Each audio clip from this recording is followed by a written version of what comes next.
Հայ ընտանիքի եւ ողջ հասարակության բնականոն զարգացման նպատակով մենք պիտի նպաստենք այրական արժեքների տարածմանը, խորացնենք ընկերային արդարության այրակենտրոն ըմբռնումը եւ արտամղենք հավասարարական բաշխման մասին կարծրացած պատկերացումները։ Սա հատված է Հայ ընտանիք գրքից, որը հրատարակել է Հայաստանում իշխող հանրապետական կուսակցությունը։ Կնոջ եւ տղամարդու հավասարության մասին քաղաքակիրթ աշխարհը այլ պատկերացում ունի։ UNICEF-ը օրինակ այսպես է սահմանում հավասարությունը. կանայք եւ տղամարդիկ, աղջիկները եւ տղաները պետք է ունենան հավասար իրավունքներ, ռեսուրսներ, հնարավորություններ։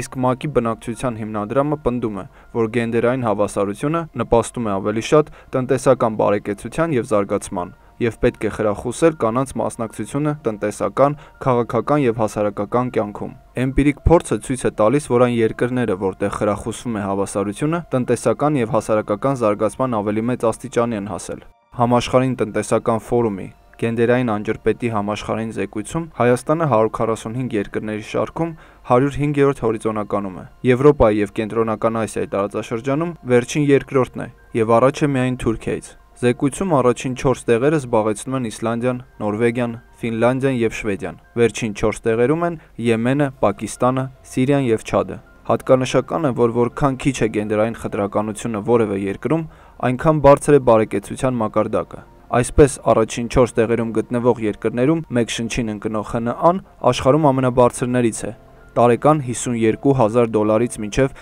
$97,000։ Իսկ վերջին տեղում գտնվող երկրներում ՀՆԱ-ն աշխարհում ամենացածրներից է՝ $1000-ից $1700։ Ամենաքիչ խտրական 4 երկրներում միջին բնակչին մոտ 50 անգամ ավելի եկամուտ է ընկնում, քան ամենախտրական 4 երկրներում։ Հայաստանում, որտեղ չկա գենդերային հավասարակշռություն, մեկ շնչին ընկնող տարեկան եկամուտը $3500 է։ Հավասարության ձգտող հաջողված օրինակ է Շվեդիան, ուր մեկնել է Civilnet-ի նկարահանող խումբը։ Այստեղ հավասարությունը ոչ միայն իրավունքի, այլև տնտեսական հարց են դիտարկում։ It's not just a matter of democracy. Հավասարությունը միայն ժողովրդավարության խնդիր չէ, դա պարզապես օգուտ է երկրին, տնտեսական աճին։ Երբ երկիրն օգտագործում է թե տղամարդկանց, թե կանանց գիտելիքներն ու ուժը, պարզ է, որ դա նպաստում է աճին։ Չես կարող բնակչության կեսի ներուժն օգտագործելով ունենալ նույն արդյունքը։ Շվեդիայի խորհրդարանի փոխնախագահ Իզաբել Դինգիզյանը, որը նաև խորհրդարանում գենդերային հավասարության հարցերով հանձնաժողովի ղեկավարն է, ասում է դժվար է խորհուրդ տալ, թե Հայաստանը կամ որևէ այլ երկիր ինչ պետք է անեն, բայց հստակ է, թե ինչ են արել իրենք։ We have a long journey. Լիարժեք հավասարությանը հասնելու համար մենք դեռ երկար ճանապարհ ունենք անցնելու։ Մենք չենք համարում, որ արդեն հասել ենք մեր ուզածին։ Գենդերային հավասարության հասնելու ուղղությամբ Շվեդիան բարեփոխումներն սկսել է 1970-ականներից։ Դրանք ներառել են 3 հիմնական ուղղություն՝ հարկային բարեփոխումներ, երեխայի խնամքի հաստատությունների ստեղծում եւ ծնողական արձակուրդ։ Մինչեւ բարեփոխումները ամուսինները միասնաբար էին հարկվում, ինչը վերացվեց, որպեսզի կանայք մտնեն աշխատաշուկա։ Մյուս բարեփոխմամբ երկրով մեկ ստեղծվեցին երեխայի խնամքի հաստատություններ, որպեսզի մայրերը երեխային մեծացնելը կարողանան համատեղել աշխատանքի հետ։ Բարեփոխումներից մեկով էլ մայրական արձակուրդը փոխարինվեց ծնողական արձակուրդով, հնարավորություն տալով, որ երեխայի ծնվելու դեպքում հայրերը ևս արձակուրդ վերցնեն։ Կարևոր է հիշել, որ բարեփոխումները ոչ միայն քաղաքական կամքով, այլև աշխատաշուկայում հավելյալ մարդու ուժի կարիքով էին պայմանավորված։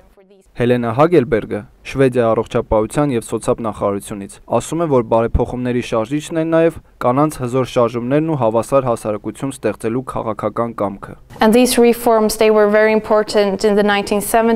Այս բարեփոխումները շատ կարևոր էին 1970-ականներին եւ շարունակում են հավասարապես կարևոր մնալ այսօր։ Դրանք հնարավորություն են տալիս, որ ծնողները, հատկապես մայրերը, կարողանան համատեղել աշխատանքն ու երեխայի խնամքը եւ երեխա ունենալուց հետո մնան աշխատաշուկայում։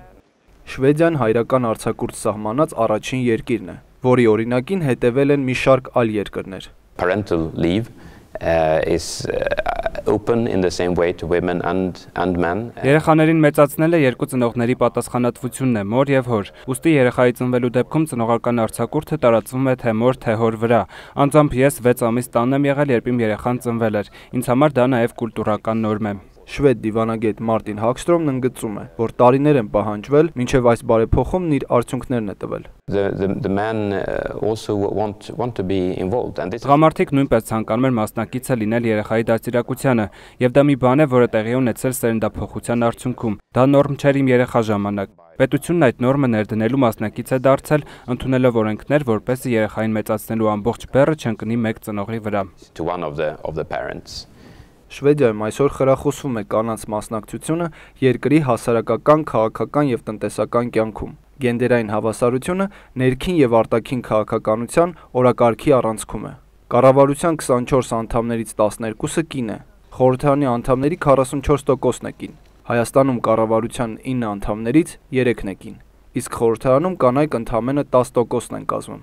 Ուշագրավ է, որ Շվեդիայի խորհրդարանում կանայք հայտնվել են առաջին անգամ 1921-ին, այն դեպքում, երբ Հայաստանը 1919-ի խորհրդարանում 3 կին падգամավոր է ունեցել։